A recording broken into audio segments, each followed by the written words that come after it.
Bom, gente, quem não viu minha aula de segunda-feira, veja lá para vocês já irem pegando bastante conteúdo de dietoterapia. Eu já falei, a Bruna estava, a Maria Eduarda estava.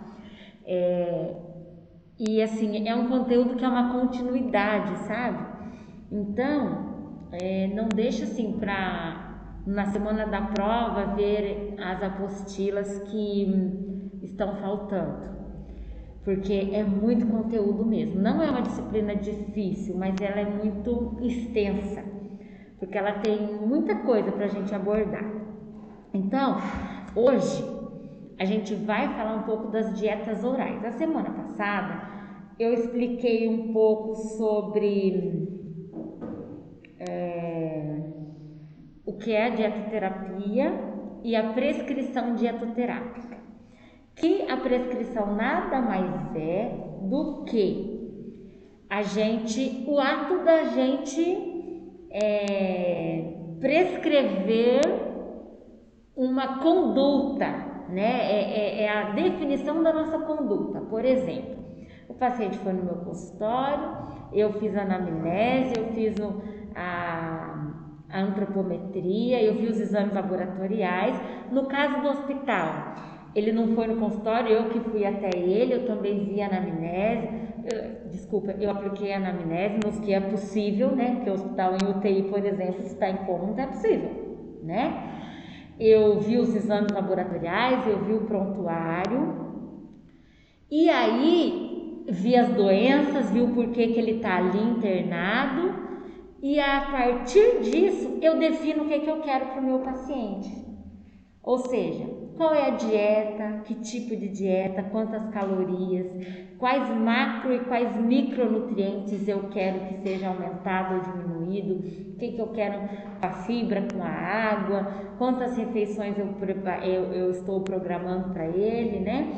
Quando eu faço essa prescrição, é tão bom no sentido, na clínica. É bom porque a gente não decora todos os pacientes que chegam. Então, quando chega aquele paciente, eu leio a minha prescrição para ele, né? Paciente assim, assim, assim, assim, é diabético, com baixo peso, dificuldade em consumir alimentos in natura, né? Eu vou fazer um resumo. E a minha conduta? A conduta foi um cardápio com dieta geral para diabetes, com tantas calorias, fracionado em 6 refeições, com 50% de carboidrato, 25% de proteína, 15% de lipídio, com aumento de fibra insolúvel mais do que solúvel, entendeu? Aí quando eu leio aquilo, já sei o que eu quero desse paciente. Eu não preciso pegar a anamnese e ficar relendo de novo.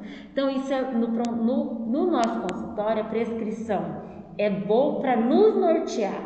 E assim, vocês não vão necessariamente fazer o cardápio na hora, vocês podem fazer em casa.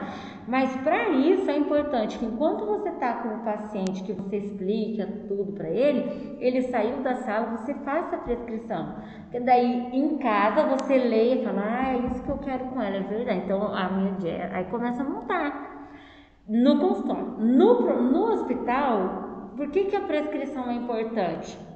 Porque é algo que fica no prontuário, no documento do paciente, e qualquer profissional pode ler e entender qual é a sua conduta, né? Até porque quem sabe de dieta é nós, né, Bruna? A gente já estava falando disso na segunda-feira. O médico até faz lá uma coisa ou outra, mas é nossa atribuição. Então, e os médicos pedem muita avaliação da nutrição, viu, pessoal? Não fiquem pensando assim, bom, essa é a minha realidade, assim, eu não acho que é tão diferente do que eu tenho vivido, não. Se eles veem, claro que não é 100% dos médicos, mas assim, eles têm o hábito, eles colocam a dieta para diabetes, mas a maioria coloca a avaliação da nutrição na frente, né? Então, assim, o médico mesmo solicita e depois, quando ele volta amanhã, ele quer ver se você passou e se você está acompanhando. Então, a prescrição é uma forma de documentar o trabalho que a gente faz, tá? Uma coisa que eu sempre digo, nunca deixem de escrever no prontuário as coisas que vocês fazem com o paciente, porque depois a gente fica à mercê do que os outros falam.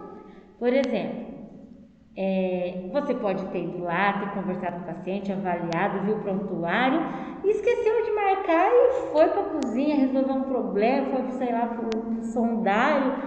E aí amanhã o médico passa, sabe o que ele coloca? Por que a nutricionista não veio? Ou a enfermeira, nossa, foi pedida avaliação, a nutricionista ainda não viu? Por quê? Porque infelizmente eles baseiam isso se está escrito ou não no papel alguma coisa. Aí eles chamam, viu, fulana, eu pedi avaliação, não, eu vim, eu falei, fiz isso, aquilo, mas não está aqui. Infelizmente é assim, então tudo que a gente faz é importante registrar. Isso eu aprendi até, ninguém nem me disse, porque nunca tive aula disso, mas eu aprendi na vida que se você entrou no quarto e o paciente está em coma, ele não te respondeu nada, mas o que você viu e o que você programou para ele, você escreve lá. A família me solicitou, eu fui lá, eu achei que tem que passar sonda nesse paciente, mas a família não quer. Então não tem o que eu fazer, porque está em coma e a família não quer, então vou embora para a cozinha. Não, vai lá no prontuário e escreve que existia indicação de terapia nutricional por sonda por causa da desnutrição, porque está prostrado, não come, não atinge necessidade energética, conduta, dieta enteral, porém família resistente ao procedimento. Bom, que daí, o paciente não comeu, por quê, nutricionista? Você não pôs aqui, eu cheguei lá, ele vai ficar 5 dias sem comer, a culpa é sua? Não, aqui ó, eu escrevi, a minha conduta é essa, mas a família foi contra, então eu registrei que não aconteceu por causa disso. E é o que a gente estava falando também. O paciente e a família, eles têm autonomia para decidir os procedimentos enquanto houver consciência do paciente, né? E se a família estiver presente, tá? Beleza. Então nós conversamos de tanta coisa e no meio dessa tanta coisa eu disse assim: em uma prescrição dietoterápica, a gente precisa dar o nome dessa dieta. Uma das coisas que está na apostila é assim: a prescrição dietoterápica deve conter tipo da dieta. O que é o tipo da dieta? Se é uma dieta para diabetes e a consistência dela, se ela é geral, se ela é pastosa, se ela é líquida restrita, se ela é branda, se ela é para hipertensão, se ela é para renal, se ela é para hepatopata, se ela é para oncologia, certo? Então, já que a gente precisa descrever o tipo, hoje nós vamos falar os tipos de dieta que se tem, tá? Por isso que o nome dessa apostila é dietas orais. As dietas orais, eu vou começar primeiro com a oral, depois nós vamos para a sonda e nós vamos ficar um mês falando de sonda, tá? Então, as dietas orais, gente, são aquela alimentação que a pessoa se alimenta pela boca, né? A forma mais fisiológica que existe. Ela atende às necessidades fisiológicas, às necessidades nutricionais e às necessidades da doença. Por exemplo, ela tem que atender a necessidade de uma criança que está se desenvolvendo, ela tem que atender a necessidade nutricional do desenvolvimento e se ela for uma criança hipertensa, eu preciso atender a doença também.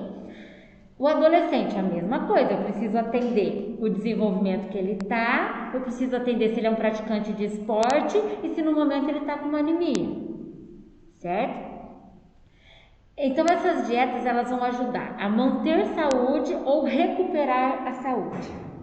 E para isso é possível que a gente tenha que mudar essas dietas.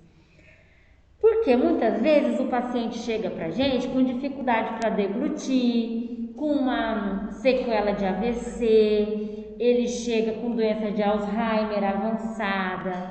Então, assim, hoje mesmo eu vi uma senhorinha lá no hospital, prostrada, né, com Alzheimer.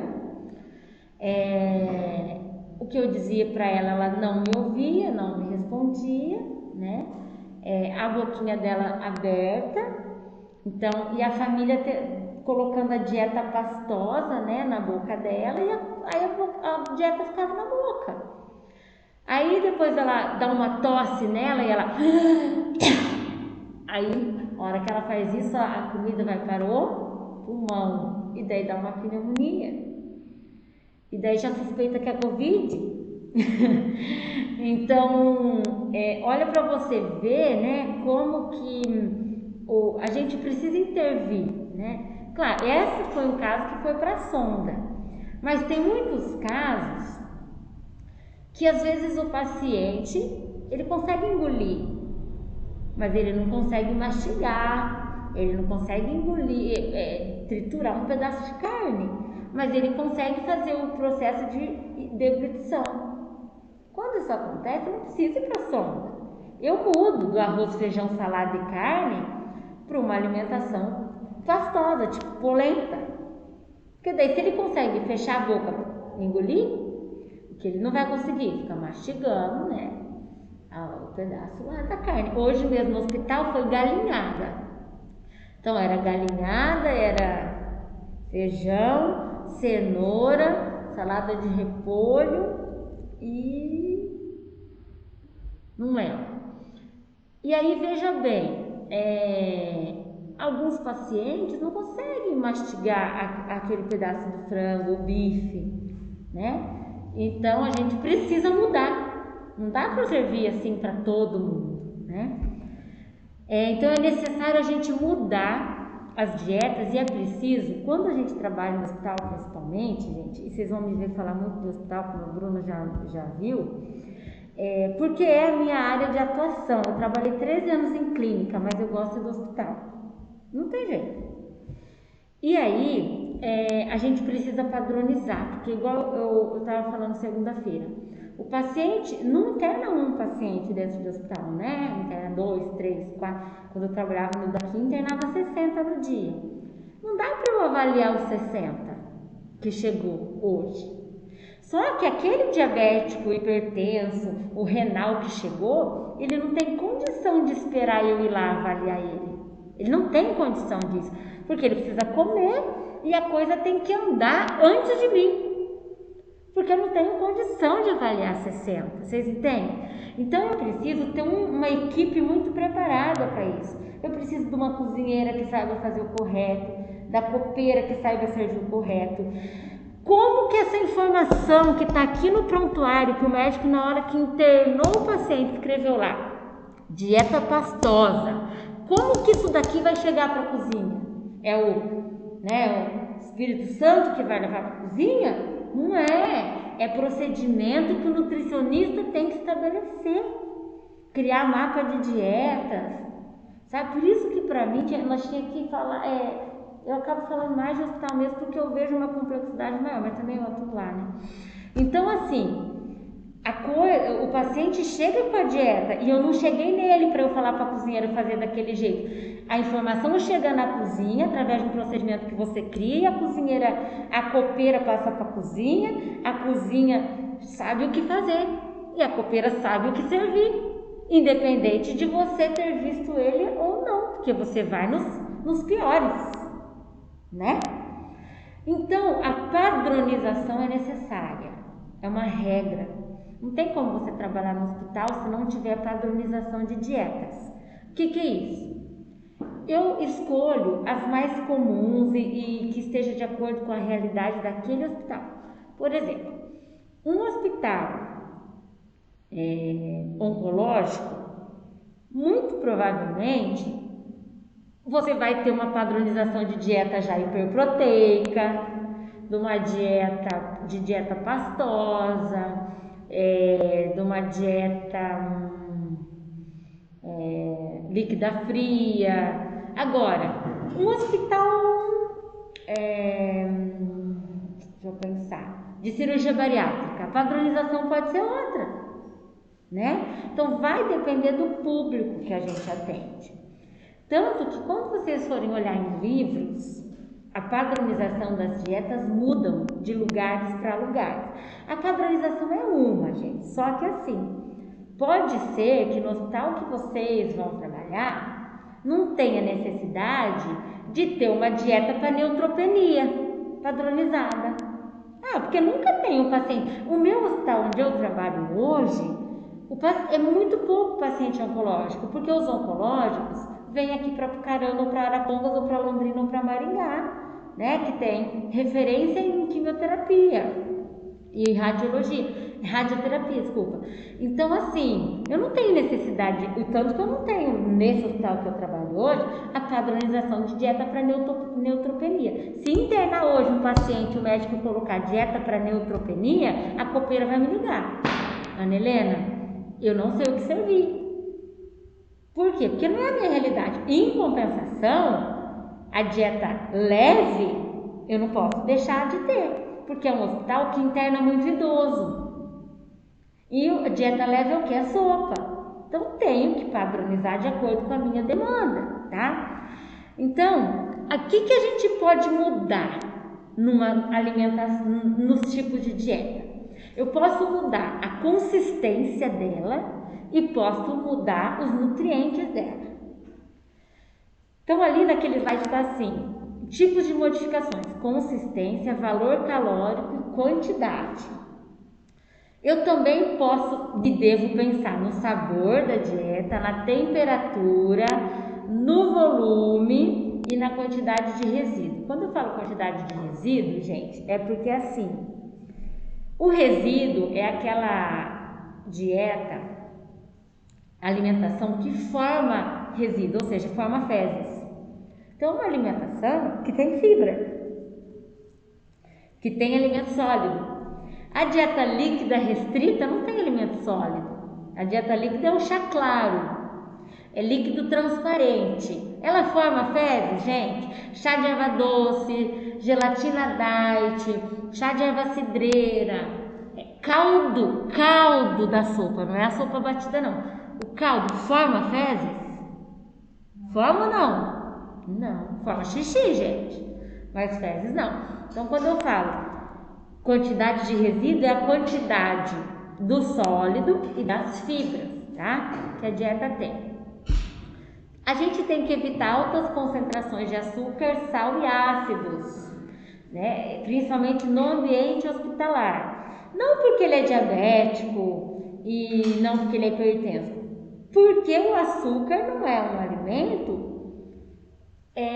que eu posso oferecer de uma forma indiscriminada, e fora que eu vou encontrar o diabético também. Mas assim, gente, eu vou atender uma coletividade. Dentro de um hospital é uma gama de pessoas que estão internadas lá. Como que eu vou servir um chá super doce? Eu vou agradar uns e não vou agradar outros. Então eu sirvo aquele que não é muito doce e nem tão pouco. Se alguém quiser aumentar, ele solicita um sachê de açúcar. Mas eu tenho que pensar nessas coisas. Assim como o sal. Gente, o paladar do brasileiro é excessivamente salgado. A comida que nós gostamos é a comida muito salgada. Né? Quando uma pessoa experimenta a comida e fala, nossa, tá ótimo de sal, desconfie. Ela tem muito sal. Nós estamos habituados a isso. Não é todo mundo, mas é a maioria do brasileiro. Eu tinha um paladar muito salgado, mas depois de vida de hospital, hoje qualquer comida para mim é salgada. Então a minha mãe, a minha sogra, eles detestam cozinhar para mim. Eles nem põem sal, eles falam, olha, eu deixei aí para você, porque tudo que eu faço não tá bom, né? Mas é por isso mesmo, a gente se habitua ao sal. Então a gente tem que evitar excessos, porque eu vou atender coletividade, tá? Posso utilizar condimentos no hospital? Com certeza. Posso utilizar tudo que é de origem natural, né? Os condimentos naturais. Agora, você não vai comprar um caldo de galinha, um caldo de legumes para fazer, né, a comida do hospital. Né? Não tem necessidade. Você consegue usar açafrão, colorau, coentro, salsinha, cebolinha, tem pimenta do reino, tem curry, tem tantas coisas assim, alecrim, claro, cominho, a gente também não pode sair colocando tudo em tudo. Até porque daí todo dia a comida tem gosto de cominho, todo dia a comida tem gosto de hortelã, e não é assim. A gente precisa atender uma coletividade, tá? Mas eu não preciso ficar, não põe salsinha não. Não, alho e cebola tem que pôr pouco, porque tem que ser leve. Gente, o que deixa a comida leve não é ter alho não. O que deixa a comida leve é ter uma digestão rápida. Agora, o alho e a cebola vai ajudar no sabor. Ninguém precisa, porque está internado, comer comida sem sal, sem alho, sem cebola, sem cheiro verde. Ou precisa, gente? Não. Né? Comida bonita e saborosa, é obrigação ter no hospital.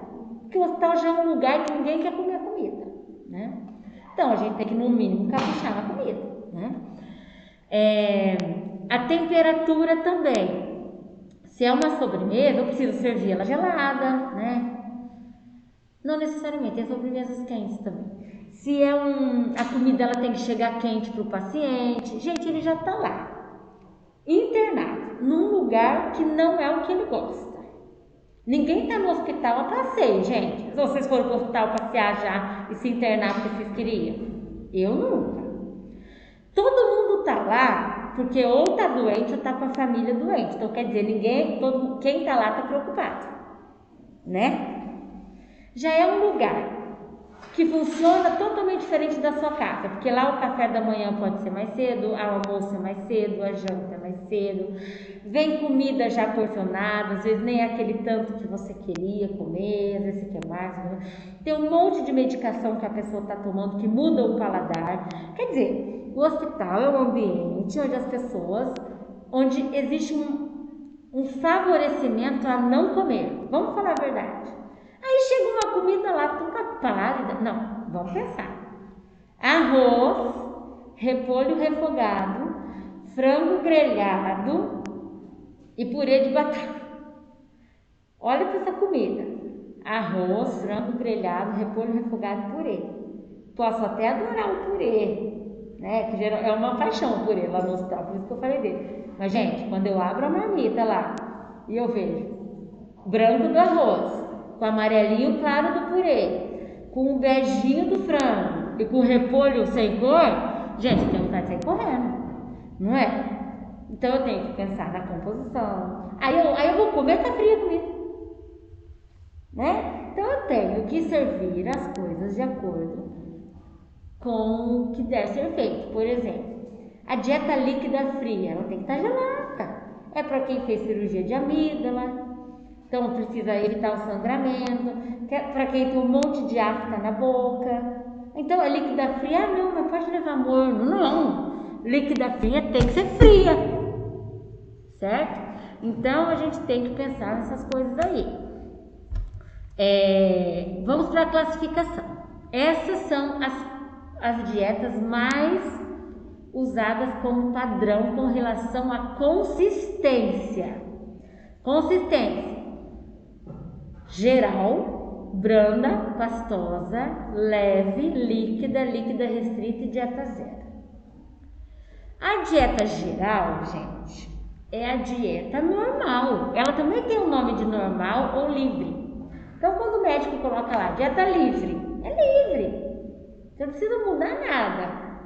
Aquilo que você está fazendo lá para os funcionários comer, pode ir daquele jeito, tá? Arroz, feijão, salada, carne, a guarnição, a sobremesa, né? No hospital onde eu trabalho, eu não sirvo bebida junto, no almoço e no jantar. Mas tem hospitais que eu já vi que serve suco, né? Então, uma dieta geral. A dieta geral, ela então tem uma consistência normal de comida. Tem dia que vai ter o purê e a carne moída, e arroz e o feijão. Vai ter dia que vai ser um frango assado, né, e uma farofa. Vai ter dia que vai ser o peixe, vai ter dia que vai ser a sardinha, vai ter dia que vai ser o ovo. Por que não? Não podemos servir ovo? Claro que podemos servir ovo. Nós temos omelete de forno, nós temos o ovo mexido, nós temos o omelete na forma de panquequinha, a gente tem ovo cozido, ovo frito, ovo pochê, ovo no molho, né? E fora que hoje eu fico pensando, será que todo mundo come carne todo dia? Não por uma questão de saúde. Todo dia vocês comem carne vermelha. Não é uma realidade de todo mundo. Então a gente pode mudar da vermelha para branca. O que a gente não pode? Servir frango todo almoço, né? Ou eu sirvo cubos bovinos assim todos os almoços. Ou eu sirvo peixe todas as jantas. Ou sirvo sopa, né? A gente é nutricionista, a gente precisa variar, né? E olha, eu vou falar, a gente tem que pensar no custo também, tá bom? Porque depois da farmácia, o setor que mais gasta é a nutrição, certo? Quando que o paciente pode comer geral? Gente, ele internou lá para fazer uma cirurgia do dedão do pé. Aí ele fez a cirurgia, o médico libera, né, o paciente, ele pode comer uma dieta geral. Não está mexendo no trato gastrointestinal dele. Ou, ele tô com dor de cabeça. Sem etiologia alimentar, né, claro. Dieta geral. Tô aqui tomando um sorinho porque meu braço eu caí, dei mau jeito, então o médico colocou aqui uma medicação e pediu para eu dormir aqui, né? Pode ser uma dieta normal, né? Então, para pacientes que não têm nenhuma alteração metabólica, não tem risco nutricional, não tem necessidade de mudar a dieta. O que inclui nessa dieta? Todos os alimentos recomendados em uma alimentação saudável, tá? Todos. Eu acho que no de vocês não tem a imagem, né, do prato. Que eu deixo na minha por conta que eu mostro na aula, né? Mas daí vocês veem, dá até para vocês verem aqui, ó, um prato normal, né? Arroz, feijão, salada e carne. Uma dieta geral, tá? Dieta branda. O que é dieta branda, gente? É a dieta com cara de geral, mas ela não é geral. A dieta branda é uma dieta que tem uma facilidade digestiva. Então, assim, vamos pensar, o que é mais fácil digerir? O repolho refogado ou o repolho cru? Por quê?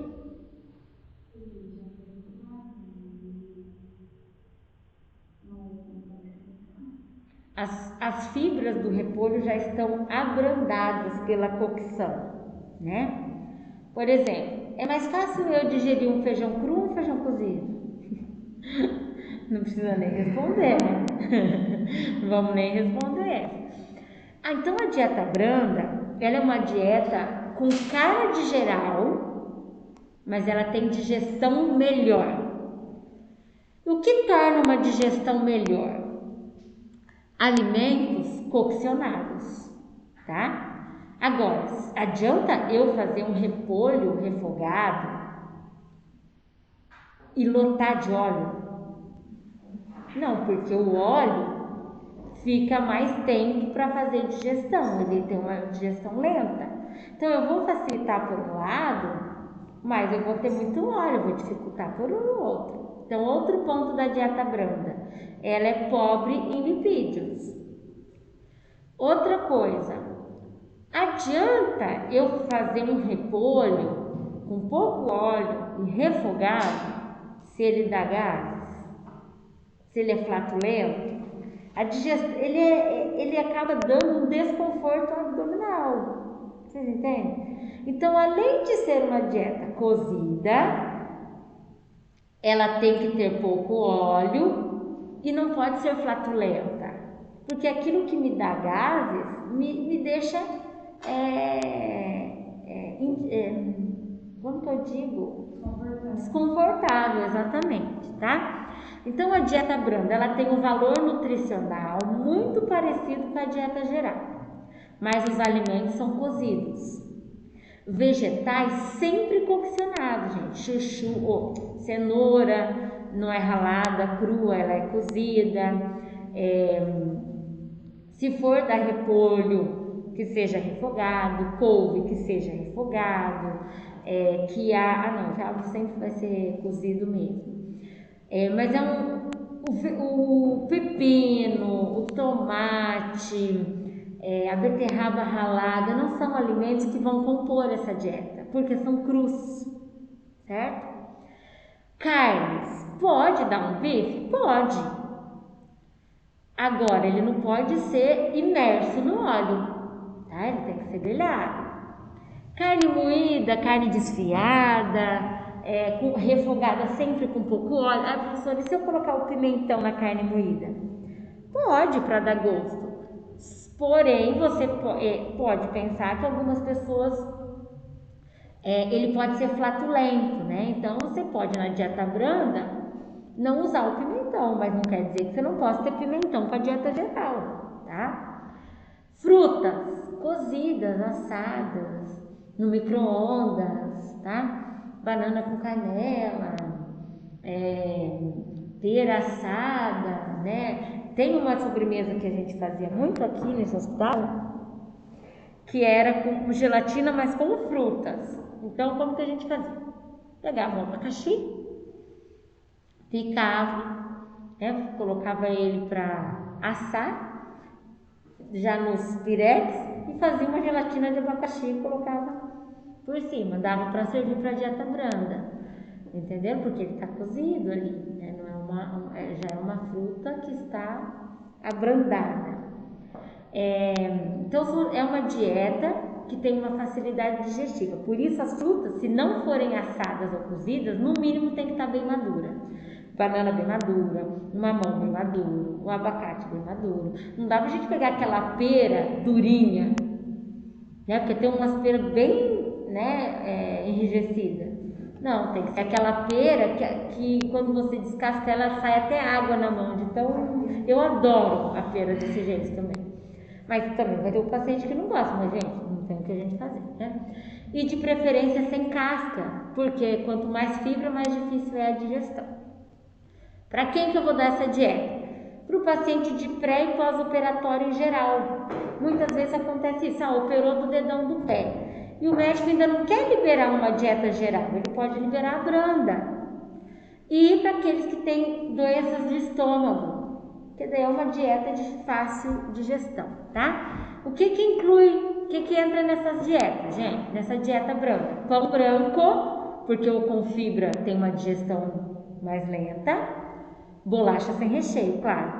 Uma coisa, gente, o pão torrado, ele tem uma etapa já da digestão feita. Não da digestão feita. Como ele já perdeu água, ele tem mais fácil digestão do que o pão sem torrar. E a gente pensa que porque ele tá duro, né, a torrada, ai meu Deus do céu, não entra na dieta branda, porque a gente tem na cabeça que a dieta branda tem que ser mole, né? Mas não, ela tem que ser digerível. O pão torrado é mais digerível que o pão sem torrar. Então pode ser torrada para quem está com a dieta branca, tá? Arroz, batata, mandioca, macarrão, feijão, somente o caldo. Porque o grão do feijão é muito flatulento, tá? Carnes grelhadas, assadas, cozidas, desfiadas, moída, legumes e verduras cozidas, frutas cozidas bem maduras e sem casca, leite e derivados. Coloquem aí na versão menos lipídio, né, ou semidesnatado ou desnatado. Gordura somente para cocção, nunca para fritar. Açúcar e óleo sem excesso. Pode fazer pudim, manjar, gelatina, sorvete. Claro que a gente tem que cuidar de como a gente vai fazer esse pudim, por exemplo, né? A gente não faz no hospital, gente, pudim, que é a base só de leite condensado, tá? A gente faz mais cremes engrossados com amido, do que o pudim à base de leite condensado, por exemplo. Mas assim, por exemplo, uma sobremesa que vai o leite de coco, né? Você não precisa necessariamente só o leite condensado, você pode usar o açúcar, inclusive, e fazer uma caldinha de ameixa, fica bonito, gostoso, pode ser dado para o paciente. Você não vai poder dar doce de manhã, de tarde e de noite, mas numa sobremesa de almoço não tem problema. Não utilizar salada crua nunca e não utilizar alimentos flatulentos. Professora, Oi. o feijão nem batendo os grãos, né? Nem batendo. Por conta dos flatos que ele tem, tá? A dieta pastosa, o alimento em forma de... Vamos pensar numa pasta, gente. A forma de purê é uma dieta pastosa. Cremes ou pastas, né? Inclui todos os tipos de alimento. Não tem alimento que eu não possa dar, só que eu tenho que fazer aquele alimento virar uma pasta. Então, por exemplo, a fruta bem madura, para a gente conseguir amassar ou raspar. Ela fornece quase que a mesma quantidade de nutrientes da dieta branda, mas ela tem cara ela é tipo a polenta com carne moída, vocês entenderam? Ela é o purê com a carne moída, aí não dá para ser o grelhado, gente. Por quê? Porque o grelhado não tem consistência de pasta, ele é pedaço, né? Ela também facilita o trabalho digestivo e também não pode ter excesso de lipídio. Para quem que eu dou a dieta de pasta? Para aquele que tem uma dificuldade de mastigar e engolir. Para os pacientes com doenças neurológicas, por quê? A doença neurológica ela pode ter atingido os músculos da deglutição. Então, um paciente com disfagia, que é um sintoma de doenças neurológicas, é uma dieta, eu uso muito essa dieta, gente, é a que eu mais uso, para falar a verdade, mais do que sopa, lá onde eu trabalho, tá? Sempre tem um idoso sem dentadura que tá engasgando com a comida, que não consegue mastigar, sempre tem. E estados graves de doenças crônicas, né, que é, por exemplo, um acidente vascular cerebral, né? Às vezes a pessoa não consegue nem ficar sentado para comer, a gente inclina a cama, é mais fácil para ela conseguir pôr na boca e engolir. Tipos de preparações: leite e derivados naturais, porém cremosos. Gente, se tá escrito dieta pastosa, eu vou ser sincero para vocês, não adianta vocês mandar líquido, porque o líquido engasga mais que o sólido. Alguém já teve algum parente que teve um AVC ou Alzheimer que estava com problema para engolir? Ou já viram alguém assim? Se vocês pegarem um paciente desse e for dar água para ele, ele engasga. Aí você fica lá apavorado com engasgo. Porque o líquido tem mais facilidade de engasgar uma pessoa do que o sólido, porque ele desce muito rápido. Então, gente, eu vou dizer uma coisa, tudo a gente tem que pensar na versão pastosa. Por exemplo, café da manhã. O que eu vou dar?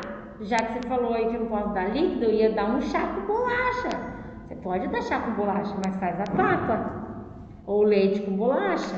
Ou a sopa de pão com leite, ou pão com chá. Entenderam? Ou faz uma vitamina. Né? Uma vitamina de abacate, de banana, de mamão, e vou falar mais. Existe hoje no mercado formas de se engrossar. O que você usa, Ju? Para engrossar o quê? Para engrossar, para deixar uma consistência de mingau, assim, se você não quer usar o amido, por exemplo. Inhame cozido, pimenta,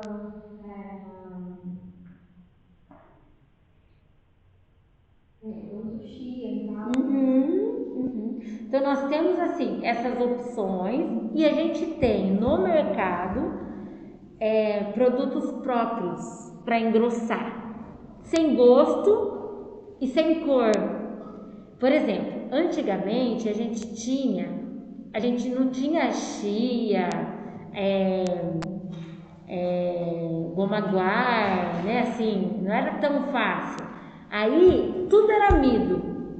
E aí o paciente tem sede, ele vai tomar água como? Hoje a gente chama, cada laboratório tem um nome. Eu uso eu não posso falar nomes aqui, né? Mas assim, ele deixa transparente a água, igual gel. Ele deixa grosso igual gel e transparente. Porque antes, se a gente fosse engrossar uma água com amido, já ela deixa de ser água, ela fica com gosto de maisena, né? E aí, esse negócio aí que a gente usa para engrossar, ele deixa da textura que vocês quiserem. Tem pessoas que precisa ser um pouco mais durinho, tipo gel. Já tem uns que pode ser tipo um creme. Então a água também pode ficar naquela grossurinha de creme. Então o amido já é difícil trabalhar com ele, porque agora ele tá de um jeito, mas se levou para a geladeira endureceu, tá? Então existe essas facilidades hoje, tá? Frutas cozidas, raspadas ou sucos, né, engrossados, inclusive, legumes como purês e suflês, sopas liquidificadas. Quando a gente bate uma sopa, ela fica na consistência pastosa. Mas uma coisa eu digo para vocês, não façam sempre igual, né? Lá no hospital mesmo, eu não ponho só sopa de macarrão. Tem dia que é de macarrão, tem dia que é de mandioca, tem dia que é de quirela, tem dia que é de fubá, tem dia que é a canja, tem dia que é o caldo verde, né? Com a batata e a couve. E quando a gente bate, aqui fica pra mim assim, mas eu não deixo de fazer, porque eu posso ver eu não gostar, mas tem gente que vai gostar, né? Isso eu sempre falo para as cozinheiras, gente, você pode odiar uma preparação. Não é por isso que você não vai poder fazer. A gente tem que fazer o mais variado possível. Um dia eu agrado um, outro dia eu agrado o outro, né? Mas quando a gente bate a canja, ela fica meio... ela dá uma consistência não tão legal quando a gente faz só com legume e com tubérculo. Tipo a sopa de mandioca fica batida, fica saborosíssima. A de batata fica saborosíssima. Mas a de macarrão, a de arroz não fica tão saborosa. A batida, tá? Mas, né, vocês, cada dia, né, vocês aqui vão montar isso aí. Arroz papa, bem papa, e daí com o caldo do feijão, para virar papa, tá? Pães e similares sempre em forma de sopa. O sorvete de massa, né? O sorvete, igual a gente consegue fazer um sorvete de abacate, né? A gente pode usar o creme de leite, o abacate, colocar para gelar, ele fica numa consistência bem pastosa. A geleia, doces em pasta, pudins, creme e o arroz doce. Agora, tem pessoas que não vão tolerar, mesmo que o arroz doce seja uma papa, aqueles grãozinhos é perigoso engasgar. Então, qual é a minha realidade, gente? A minha realidade é fazer pastosa sempre lisa. Eu não uso o arroz doce numa dieta pastosa, embora ele esteja aqui. No livro, tudo bem, mas vocês têm que adequar a necessidade de vocês. Porque quando o médico prescreve lá uma pastosa ou eu já sei o que eu quero. Eu não quero que tenha a possibilidade da pessoa engasgar. Então eu faço grossa, mas eu faço ela lisa. Entendeu? Eu não costumo servir, por exemplo, purê com a carne moída. Eu vou bater. Porque aí os grãozinhos da carne também se dissolveram mais, tá? Mas, professora, tá errado se for purê? Não, porque é uma pasta. É que é isso que eu digo, cada lugar é um. Mas a pastosa tem que ser grossa. Não dá para vocês servir um arroz com feijão e bife milanesa, tá, gente? Não é pastosa, é isso daí. A dieta leve. Dieta leve, gente, é sopa. No frigir dos ovos é sopa. E café da manhã, professora? Bolacha, leite, chá, pode ser pão. É uma dieta também de fácil digestão, tá? Ela permite repouso digestivo. Então a gente dá sopa porque é uma dieta rápida, digestivamente rápida, porque ela tem bastante líquido, mas ela não deixa de ter o sólido junto. Ela é teoricamente rica em alimentos, em legumes, né, em tubérculo, tem a proteína da carne. Você pode fazer a sopa do feijão, né? Embora não tenha que ser assim todos os dias. A sopa do feijão ela é muito específica, então é melhor você repetir a de macarrão, vamos supor, a canja, do que a do feijão, né? Porque a do feijão ainda provoca um pouco mais de gases também. Já que é uma sopa, e vamos falar bem a verdade, se a gente for a partir de hoje ficar uma semana comendo sopa, vocês acham que vocês ganham peso ou que vocês perdem peso? Tanto que tem a dieta da sopa, né? Teoricamente, a sopa, se você comer só sopa, você vai perder peso no decorrer do tempo. Como o paciente que está lá no hospital, dificilmente a gente quer que ele perca peso, então uma dieta que eu tenho que fracionar mais. Por exemplo, uma dieta geral, gente, eu vou servir café da manhã, almoço, lanche da tarde, jantar e ceia, no máximo. Mas a leve, eu tenho que dar um café da manhã, almoço, pelo menos 2 lanches da tarde.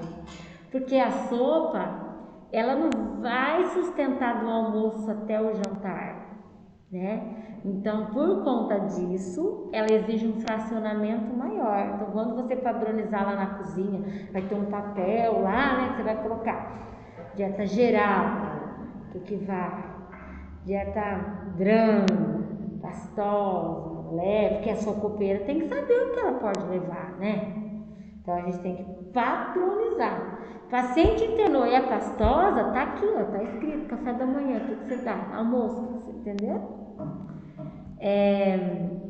Quando que a gente usa dieta leve? Pacientes com a função gastrointestinal moderadamente reduzida. Então, quando a função do estômago não está boa, ou ele está também com problema de estômago, ou ele fez uma cirurgia aqui próximo, né, que no abdominal, mas não necessariamente no estômago. Em geral, os médicos costumam passar dieta leve, mas não é uma regra, tá? Porque assim, existe aquele pensamento, né, da parte do anestesista, vai fazer cirurgia, dieta leve. Mas assim, hoje você pode dar a branda, né? Mas os médicos anestesistas, eles gostam da dieta leve. E tem uns que gostam da líquida ainda, né? Se não for do trato gastrointestinal, poderia ir para brando tranquilamente. Mas é geralmente uma padronização, a leve, depois de cirurgia, tá? Agora, fez lá o dedão do pé, na hora que libera, o paciente está com fome, né? A cirurgia não era na cavidade abdominal, não tem necessidade de ser leve, pensando nutricionalmente falando, tá? E aqueles pacientes que têm dificuldade de mastigar alguns alimentos sólidos, porque a sopa, ela tem o sólido, mas ele está bem cozidinho, né? Ele está picado pequeno. Quais os tipos de preparações que pode? Água, infusos, chás em geral, frutas cozidas, bem maduras e sem casca. Mas eu posso levar uma fruta, por exemplo, um pêssego bem maduro, porque eu vou já levar ele sem a casca lá para o quarto? Pode, né? Não necessariamente você precisa tirar a casca da leve, porque a branda já existe essa necessidade, você tire sempre a casca. Mas a leve é um pós-cirúrgico, não é porque ele está com a úlcera, é porque depois da cirurgia o médico não quer dar uma comida ainda. Então, a leve pode até ter a casca, mas a fruta tem que ser realmente uma fruta de uma digestão mais fácil, tá? Deixa eu pensar aqui. Tem pessoas que relatam, né? Eu tenho uma dor de estômago quando eu chupo laranja. Tá, então evita dar a laranja. A laranja tem uma fruta difícil para o paciente do hospital, porque você tem que mandar a faca junto, né? E a gente não usa, né, facas pontiagudas em hospital, a gente usa faca tradicional de mesa, né? Então, tem algumas frutas que é um pouco mais difícil, igual a gente vai servir mamão, que já manda picado, melão, o pêssego, a poncã, a tangerina é fácil, né? O abacate, mas tem algumas frutas assim que a gente acaba tendo um pouco de... não porque ela é um problema, é para a situação, né, do ambiente que a gente está. Pão, bolacha sem recheio, pudim, gelatina e manjar e bolo simples. A gente pode servir bolo no café da tarde no hospital? Claro que pode. Só que a gente tem que ter o bom senso. Vou servir bolo todo dia? Será que todo dia a gente quer comer um doce na hora do café da tarde? Não, agora, que seja um bolo simples, né? Não precisa ser bolo com recheio, gente, pelo amor de Deus, né? E tampouco com coberturas esquisitas, né? Cheio de gordura. Não, faça uma... Pode, por exemplo, gente, a gente vai fazer um bolo lá de cenoura. Tudo bem colocar calda de chocolate lá. Você pode usar o cacau, você pode usar o chocolate também. Mas você não vai fazer a do brigadeiro dessa grossura, não. Você vai para deixar bonito, apetitoso. O dia lá do bolo de abobrinha, usa um açúcar de confeiteiro em cima, fica bonito, né? Um dia de bolo de fubá com goiabada, não tem problema. Agora, não precisa a gente botar cobertura em todo. Pode ser um bolo toalha felpuda, né? Um bolo simples, um pão de ló. Por que não? Um bolo de limão, né? O de laranja. Então, assim, a gente pode, mas cuidado para não ser todo dia. Pode ser segunda, quarta e sexta. Aqui a gente serve o bolo todo segunda e quarta. Ou todo domingo e quinta, né? E a padronização é nossa. É a gente que define isso. Se você não pensar nisso, ninguém vai pensar por você. E pode ser dado uma dieta leve, tá? Inclusive tem muitas receitas de bolo que não vai nem gordura, né? A minha mãe mesmo só faz bolo sem óleo, sem margarina. Os bolos dela ficam desse tamanho, dá vontade de chorar, porque os meus não vai nem a tal de venal. Dela é desse tamanho, fofo, sem óleo. Eu falo, mãe, forma glúten no seu bolo e ele fica fofo. É assim, né? Próxima dieta, dieta líquida ou líquida completa. Gente, quando tá lá escrito no prontuário dieta líquida, eu entendo líquida completa. Porque quando a líquida é restrita, ela tem que vir acompanhada desta palavra. A líquida completa tem que ser liquidificada, mas pode tudo. Vitamina, suco, chá, café, leite, a sopa batida, mas aí você vai colocar mais caldo para ela ficar um pouco mais líquida. Pode ser iogurte. Então, assim, ele tem que ter cara de líquido, tá? Não precisa ser transparente. Um leite com suplemento, com Nutren Active, uma vitamina com Nutren Senior, sei lá, eu tô falando exemplo, Sustap, quer dizer, que a dieta líquida, ela pode também não trazer todos os nutrientes, então a gente pode ter que colocar, já até podemos padronizar. Quando for dieta líquida, no café da manhã e na ceia, a gente vai colocar o suplemento tal, 2 colheres medidas aqui no leite da manhã, e à noite nós vamos fazer esse Nutren que tive de noite também, porque é uma dieta líquida, a pessoa já tende a não consumir todos os nutrientes que precisa. Pode padronizar isso. Você sabe que aqui eu tinha padronizado, não sei se é assim, provavelmente não deve ser, porque as pessoas mudam, né? E não tem nenhum problema mudar também. Mas quando tinha líquida fria, que era tudo frio, e geralmente uma cirurgia de amígdala ou adenoide, e é criança, a gente mandava milkshake no almoço e no jantar, porque eu não podia mandar nada quente. Aí eu vou pegar a sopa, escuta bem, vou bater a sopa e pôr para gelar. E a criança vai comer. Tem criança que não come. A minoria. A minoria. Então o que a gente padronizou? No primeiro dia de pós-operatório, porque daí depois já vai saindo, né? Já não precisa ser... Fica na verdade, o frio tem recomendação de 1 semana. Mas assim, se a criança pede no outro dia, a gente não manda quente. Mas aí o morno já até pode ir. Mas no primeiro dia era milkshake. Era sorvete, leite e um suplemento. E o Nutren. né? Ou era o Pediasur, né? Que é um suplemento bem gostoso que as crianças gostam, é pediátrico, é fácil de usar, tem um custo bom também. E daí a gente servia, gente, as crianças alucinavam. Elas não acreditavam que elas estavam tomando aquilo no hospital. Onde já se viu isso? Né, mãe, eles achavam que a mãe comprou, né? Então, e aí a gente servia no copão de plástico do canudo, assim, no meio. Então as crianças aceitavam, né? Muito bem. Mas a gente colocava o suplemento lá, não colocava leite condensado, nem calda, não, né? A gente costumava comprar o sorvete mesmo, normal, inclusive, só que de um sabor neutro, né? E que se queria dar sabor e batia com alguma fruta. Porque daí o neutro é mais fácil, né? Assim, às vezes você manda um sorvete de uva, a criança, ele dá uva. E o sabor de creme, assim, por exemplo, todo mundo toma, né? E se você quiser bater lá com uma manga, por exemplo, fica bom, né? Com morango fica bom também. Então a gente fazia assim. Não é uma regra, mas é uma situação, né? Outra coisa, mas aí a gente fazia o picolé também. Porque daí a criança, né, pode chupar, ele acha legal, é gostoso, mas aí a gente fazia por quê? No picolé a gente colocava o suplemento, né? Porque se a gente pegar um picolé de sorveteria, ele vai ter gelo e açúcar, né? Porque esse sabor não é da fruta. O sabor é artificial, né?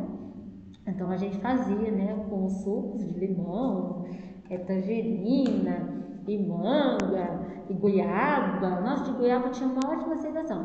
Colocava lá o Pediasur, colocava nas forminhas e, nossa, as copeiras amam servir coisa que os pacientes gostam. Porque pensa, você chega lá e aí a pessoa fala, ai, que nojo. Aí as pessoas falam, gente, ai, que nojo, ai, não gosta.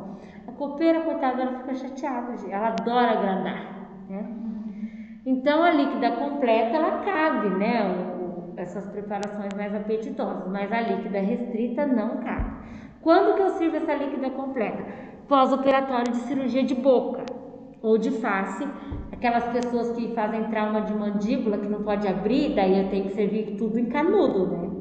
Porque senão ela não pode abrir a boca, então ela põe só o canudinho e faz a sucção. Alguns têm até que passar sonda, dependendo do trauma, né? E uma outra forma é, entre a dieta líquida restrita e a leve, né? Quando o médico libera a líquida restrita antes de servir uma sopa, a gente pode dar a líquida completa. As preparações: leite, iogurte, vitamina, gelatina, pudim, manjar, caldas de sopa, mingau. Desculpa, geral. Claro, que dê para sugar no canudo. Se ficar grosso, não vai subir no canudo, né? Eu só vou mostrar aqui para vocês verem. A cara é sempre leitosa. Transparente, ela é líquida restrita. Deu para ver, Ju? É líquida restrita. Mas assim, tem paciente que tem necessidade de tomar um chá quente de manhã e ele é transparente, tudo bem. Para líquida completa, pode, tá? Mas assim, se você deixar de manhã, no almoço, à tarde, no jantar e na ceia, ele vai morrer de fome, ele não vai ter nenhum nutriente, né? Só o que adoçou lá. E não vai fazer nenhuma diferença nutricional. Então, você pode dar um chá, porque pode ser um hábito. Mas é importante pensar que a gente tem que fazer preparações que deem mais nutrientes do que um chá. E a líquida restrita é aquele paciente, gente, que não pode formar fezes. Por exemplo, o paciente que vai fazer um exame de colonoscopia, que precisa estar com o intestino limpo, ele só pode tomar líquido no dia. Um paciente que fez uma cirurgia intestinal, resseccionou um tumor e o médico não quer que passe nenhum alimento por ali, pensa passar um milho e enganchar lá na sutura do intestino, inflamar, pronto. Então, líquida restrita. A líquida restrita, ela não forma fezes, ela faz totalmente repouso do trato gastrointestinal, porque ela não exige digestão. Por isso, é chá, e suco coado, sem açúcar, é só adoçante que vai, tá? Não pode formar gases, né? E o açúcar dá um pouco de gases. É uma dieta realmente que a gente tem que, o quanto antes, sair dela, fazer o paciente sair dela, porque ela desnutre a pessoa mesmo. Então é líquida, é uma dieta que tem bastante água, mas pouco nutriente. Isenta de lactose, não pode leite, então nada à base de leite.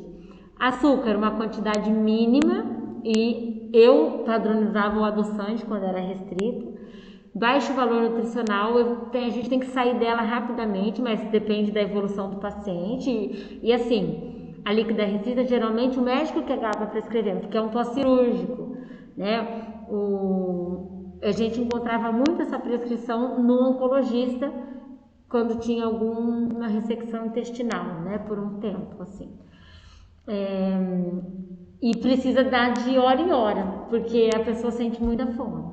Então, de hora em hora tem que ir algum líquido lá para a pessoa. Mas, infelizmente, a gente fica de mãos atadas, assim, de falta de opção, né? Fica suco, coado, chá, caldo dos legumes cozidos, né? O caldo. Então, assim, é bem triste. Nem a gente gosta muito dessa dieta aqui, não. Então, pré e pós-operatório de cirurgia do trato gastrointestinal, preparo de exame, igual eu falei da colonoscopia, e quando a pessoa está de sonda e o médico libera para comer, pode ser dado em algumas situações tem que fazer dieta líquida restrita, mas a maioria já dá para a gente tentar uma pastosa, tá? Então, água, chá claro, água de coco, gelatina, sucos coados, caldos de legumes e picolé de fruta, desde que a gente bata, coe e não adoce com muito açúcar, daí usa o adoçante para completar isso aí, tá? Então, a líquida restrita, ela tem essas caras assim, transparentes mesmo, ó. Tá?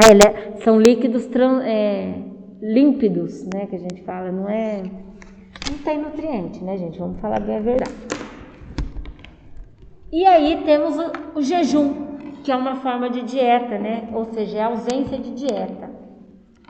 Quando que faz jejum? Horas antes de cirurgia e logo depois das cirurgias, alguns preparos de exame, né? Por exemplo, a colonoscopia, o paciente pode, um período antes da colono, tomar líquido restrito, mas perto do horário já para de tomar até o líquido restrito, já fica em jejum.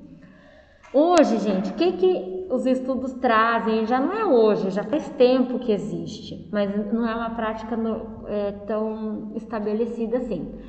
Coloca-se que é muito importante o paciente que vai fazer uma cirurgia, que ele não fique em jejum. Ele deve consumir algum líquido com carboidrato umas 3 horas, 2 a 3 horas antes da cirurgia, mas um líquido restrito, tá? Restrito não pode ter pedaços, mas que tenha carboidrato. Um suco coado, por exemplo. Por quê? Isso melhora o pós-operatório do paciente, é melhor, a glicemia é melhor estabelecida, ele vem com menos náusea, ele vem com menos indisposição. Então, hoje tem a indicação, quando não é cirurgia do trato gastrointestinal, porque você vai fazer uma cirurgia no estômago, não tem que ter nada no estômago, mas vai operar a mão, vai operar o joelho, existe essa indicação. Mas quem manda nisso daí é o anestesista. Então, se ele fala, não, eu não quero que dê nada, vai ficar em jejum, aí a gente vai deixar em jejum, até porque eu não quero atrapalhar a cirurgia de ninguém, né? E aí, gente, agora a gente viu os tipos mudados com relação à consistência. Agora eu vou falar para vocês que a gente pode mudar, além da consistência, os nutrientes. Então, eu posso deixar a dieta com mais carboidrato, com menos carboidrato, com mais proteína, menos proteína, mais lipídio, menos lipídio. E aí, como que isso se chama? Hiper e hipo, né?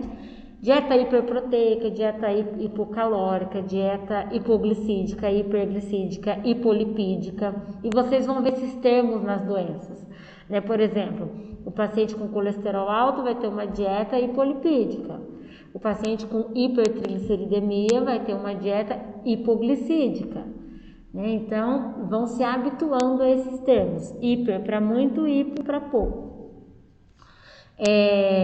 Quando eu quero uma dieta rica em fibra, ela tem que alcançar pelo menos 20 gramas de fibra.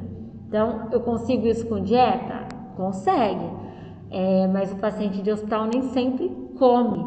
Por quê? Ele não tem fome, ele toma um monte de medicação, ele não está no ambiente que ele gosta, ele está preocupado. Então, às vezes, a gente tem que usar módulos de fibra lá na comida dele, no meio do feijão. A gente tem que usar módulo de fibra batido lá na vitamina, né, no suco. E a gente tem módulos de fibra só solúvel, módulos de fibra só insolúvel, a gente tem módulos das fibras, dos mix de fibras também, tá? Para usar. Quando a dieta é hipossódica, geralmente é para o hipertenso. Quando ela tem até 2 gramas de sal no dia, daí a gente coloca o nome dela de hipossódica. Hipolipídica, quando ela tem menos que 20% de lipídio. Não sei se vocês lembram das DRIs. A recomendação de lipídio para um adulto saudável é de 20 a 35% da dieta. Tinha que ter de lipídio. Então, se ela é hipolipídica, ela tem que ter menos do que os 20. Porque 20 é considerado normo ainda, tá? Dieta para diabetes.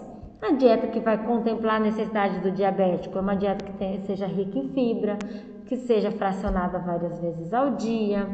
É uma dieta que tenha,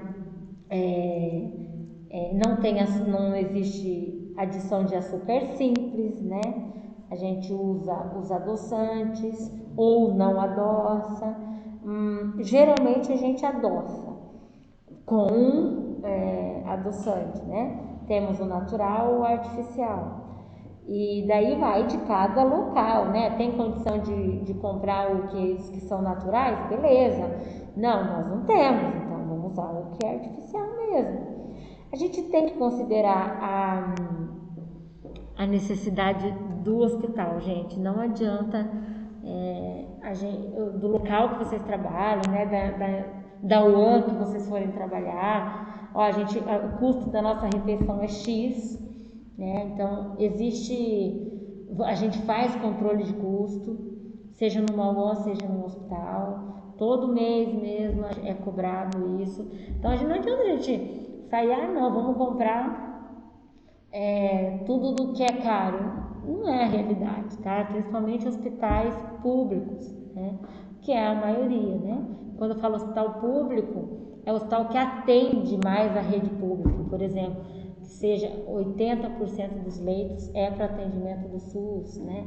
A gente sabe que existe o repasse, né? Mas as coisas não funcionam exatamente como deveriam, né? Se fosse assim, tava tudo certo. Dieta para dislipidemia, a gente tem que colocar mais gorduras boas do que a saturada, né? Então eu não vou, se o paciente está internado lá com uma dieta hipolipídica, eu não vou servir nada frito para aquele paciente, né? Não vou servir um pão de queijo, por exemplo, que às vezes existe essa padronização de pão de queijo no café da tarde.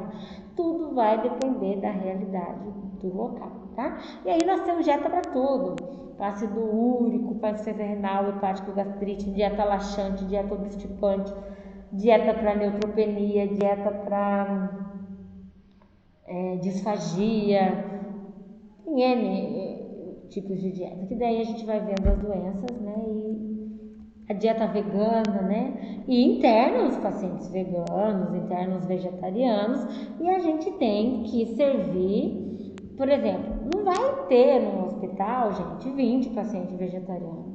Não vai ter. Vai ter 2. Eu tive 2 no máximo, até hoje, junto.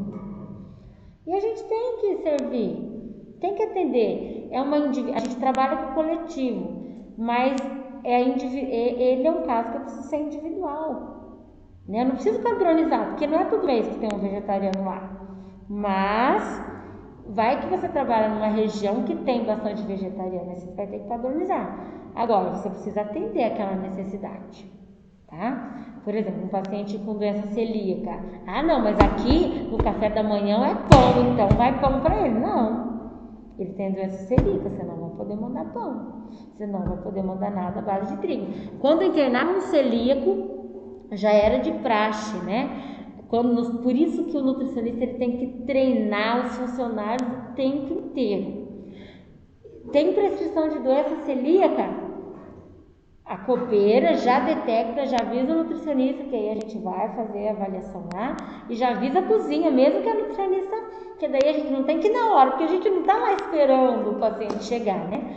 Então, a cozinha já era avisada, e daí era feito um bolo de fécula de batata, um dia, né? Outro dia por outro, o bolo de mandioca e tal, mas a gente fazia um bolo, nem que fosse para um paciente. A gente fazia uma forma lá, porque eu não posso, eu vou servir ele meia boca, porque, não, ele é um paciente igual a todos, tá? No caso de um celíaco que não pode nem combinação cruzada, por exemplo, utilizar utensílios e tudo mais. O celíaco não pode, né? Não compensaria terceirizar? É uma opção. É uma opção sim, de você comprar do local, sem problema. Desde que você atenda essa individualidade dele. Pode sim, sem problema. Quer ver, uma vez, tinha uma pacientinha no hospital que ela não estava se alimentando, ela estava internada já fazia uns 3 dias, ela era consciente, se comunicava, mas ela não comia. E o paciente, se ele está 3 dias sem comer, já era um alarme para mim. As copeiras já sabiam que tinha que passar isso para o nutricionista, né? Porque 3 dias sem comer já fica indisposto, mal-humorado, a glicemia já pode alterar, né? Embora algumas pessoas já estejam com soro glicosado, mas já era um alarde, assim. E aí eles ligaram lá, que tinha essa paciente que não comia. Eu falei, ela deve estar meio prostrada. Ela, não, eu cheguei lá, ela conversando, toda querida, boazinha, educadíssima. E aí ela disse assim para mim. E aí eu investigando por que ela não estava comendo. Ela estava com problema para mastigar, para engolir, doía. Ela disse assim, sabe o que é? Ela era japonesa. Eu não gosto do arroz assim, do jeito que vem. Eu não estou acostumada, eu gosto de gohan, né? Que é o arroz bem papa, ele não tem óleo nem sal, né? Eu gosto de misoshiro. Não é meu hábito, ela era uma japonesa com hábitos japoneses. Então ela não está comendo, quer dizer, o tratamento pode até atrasar, né? Andar para trás, porque eu não sirvo coisas que é do hábito dela. Vou para a cozinha, montei o cardápio, levei para o meu chefe que era japonês na época, e ele cozinhava como ninguém, inclusive. E aí ele até me sugeriu uma outra coisa lá, e ele foi para a cozinha ainda, fazer aquele prato para eu aprender. E aí nós servimos ela, né? Aí ela fez todo dia o gohan dela, daí eu fui comprar um miso para fazer o misoshiro, que ela queria chuchar lá no misoshiro. Então assim, não era a minha prática, gente. Eu não sei fazer comida japonesa, mas eu tive que me virar. E eu tive que ir lá no meu chefe e dizer, olha, eu pensei nisso, vi na internet isso, são coisas que a gente consegue executar aqui, dá uma olhada para mim. Se ele não entendesse de cozinha, eu não ia nele, mas ele entendia de cozinha. E aí deu tudo certo, mas assim, às vezes você só precisa atender a cultura da pessoa. Não dá para atender 200 culturas, né? 200 pacientes.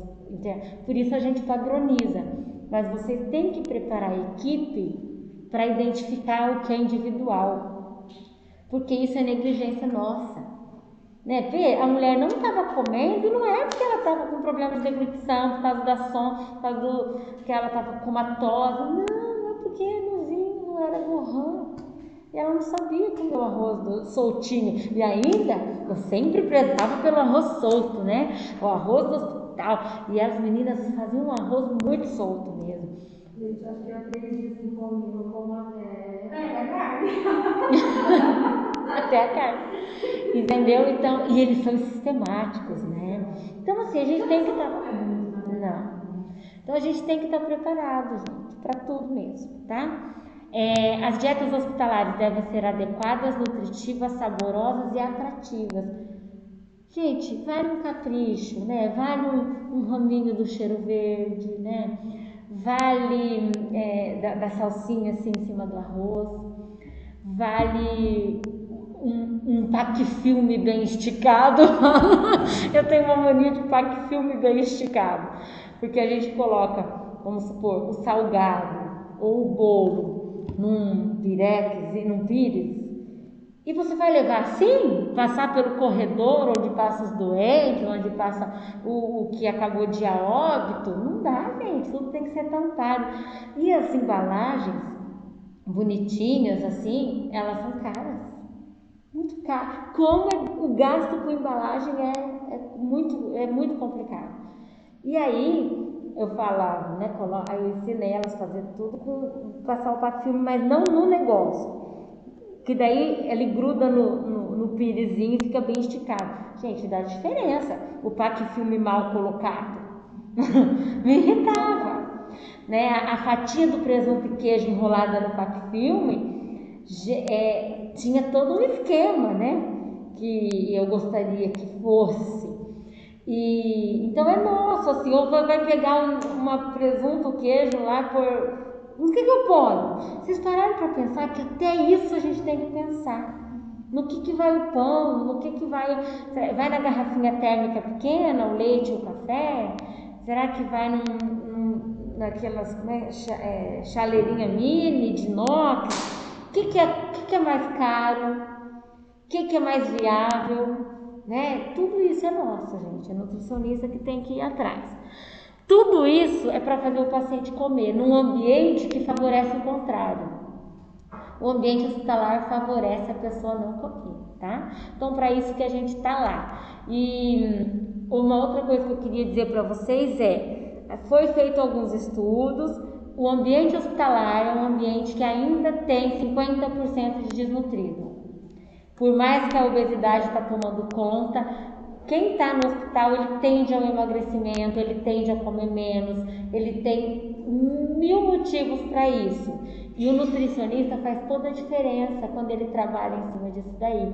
O paciente que se alimenta, ele se recupera, ele adoece menos e ele morre menos, tá? Isso já está comprovado. Então, o nutricionista não é gasto, é custo-benefício dentro de um hospital, tá bom? Dentro de um ambulatório também a gente tem que pensar em todos esses esquemas. A única coisa que no ambulatório a gente não vai servir, né? A gente vai atender como numa clínica. Né? Tá, pode ir. Tchau, tchau.